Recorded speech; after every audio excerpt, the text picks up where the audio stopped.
Therefore, with this great cloud of witnesses all around us, let us also lay aside every encumbrance and sin that so easily restricts us, and let us run with perseverance the race marked out before us.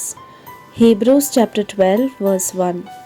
ಇಷ್ಟು ಮಂದಿ ಸಾಕ್ಷಿಗಳು ದೊಡ್ಡ ಮೇಘದಂತೆ ನಮ್ಮ ಸುತ್ತಲೂ ಆವರಿಸಿರುವಾಗ ನಮಗೆ ಅಡ್ಡಿಯಾಗಬಲ್ಲ ಹೊರೆಯನ್ನು ಅಂಟಿಕೊಳ್ಳುವ ಪಾಪವನ್ನು ತೆಗೆದುಹಾಕಿ ನಮಗಾಗಿ ನೇಮಿಸಿರುವ ಓಟದ ಸ್ಪರ್ಧೆಯಲ್ಲಿ ನಾವು ಸ್ಥಿರಚಿತ್ತದಿಂದ ಭಾಗವಹಿಸೋಣ.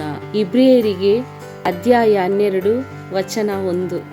திரண்டு வரும் மேகம் போல் இத்தனை சாட்சிகள் நம்மை சூழ்ந்து நிற்க, எந்த சுமையும் நம்மை பற்றி கொண்டிருக்கும் எந்த பாவத்தையும் உதறி தள்ளிவிட்டு நமக்கு குறிப்பிட்டுள்ள பந்தயத்தில் மன உறுதியோடு ஓடுவோமாக. எபிரேயர் 12 அதிகாரம் 1 வசனம்.